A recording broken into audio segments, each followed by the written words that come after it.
Today our topic is why desire is the root of suffering. Stoic perspective.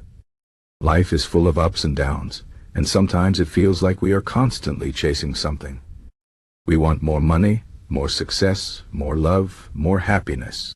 But have you ever stopped to think that maybe it is not the lack of these things that makes us suffer, but the very act of wanting them? The Stoics, ancient philosophers who believed in living a life of virtue and self-control, taught that desire is the root of suffering. They believed that the more we want, the more we suffer, because desire keeps us tied to things that are often out of our control. Let us explore this idea and see how it can help us live a more peaceful and fulfilling life. First, let us understand what desire is. Desire is a strong feeling of wanting something. It could be a material thing, like a new car or a bigger house, or it could be something intangible, like fame, love, or happiness. Desire is not always bad. It can motivate us to work hard and achieve our goals.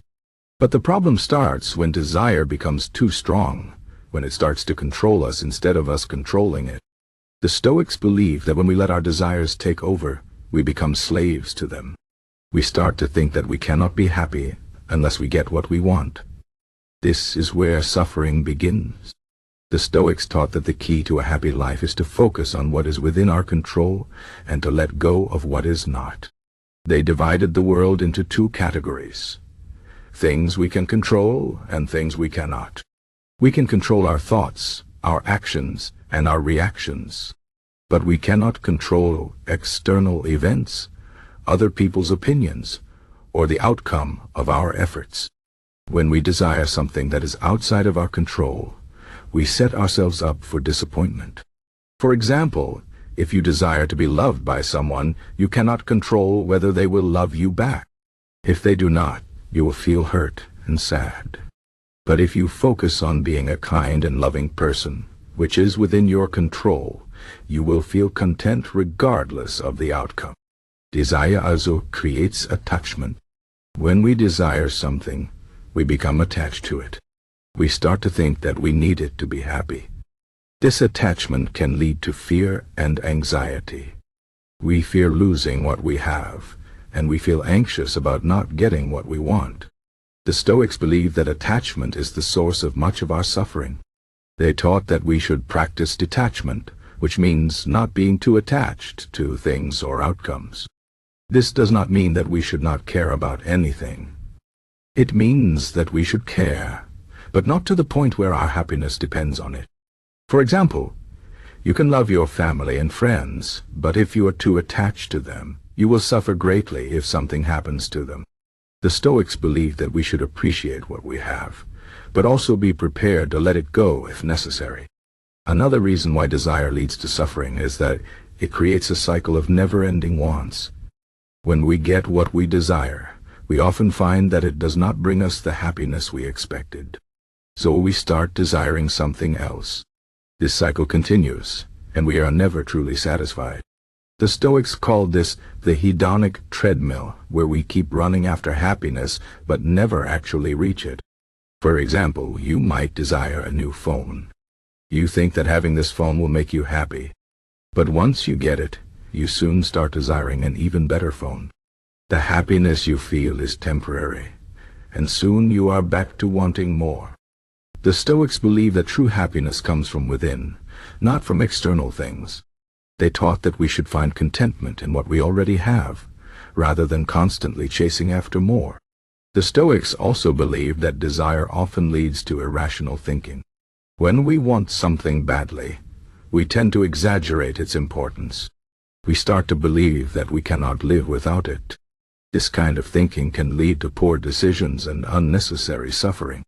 For example, if you desire a promotion at work, you might start to think that your whole life depends on getting it.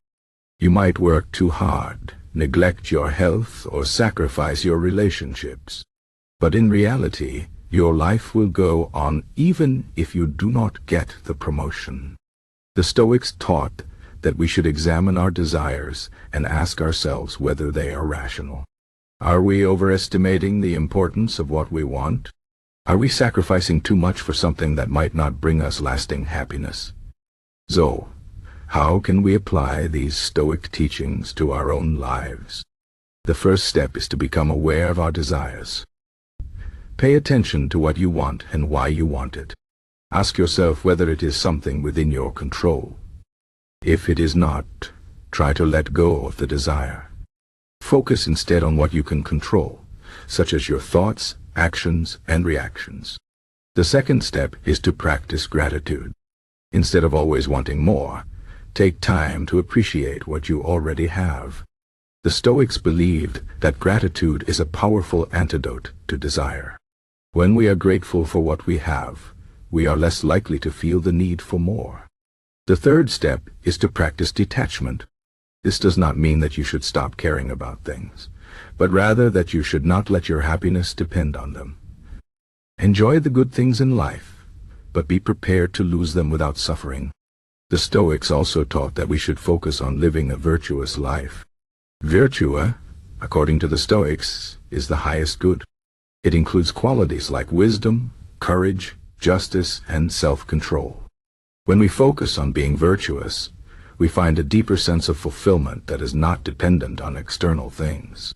For example, instead of desiring wealth, focus on being generous and using your resources wisely. Instead of desiring fame, focus on being a good person and helping others. The Stoics believed that a virtuous life is the key to true happiness. In conclusion, desire is the root of suffering because it keeps us tied to things that are often out of our control. It creates attachment, fear, anxiety, and a never-ending cycle of wants. The Stoics taught that the way to overcome this suffering is to focus on what is within our control, practice gratitude, detachment, and live a virtuous life. By doing so, we can find a deeper sense of peace and contentment that is not dependent on external things. Life is not about getting what we want, but about wanting what we have. When we learn to let go of our desires and focus on what truly matters, we can live a more fulfilling and meaningful life. Remember, true happiness comes from within, not from the things we desire. So, take a moment to reflect on your desires and ask yourself whether they are serving you or causing you to suffer. Choose to focus on what you can control and let go of what you cannot. In doing so, you will find the peace and happiness that you have been searching for.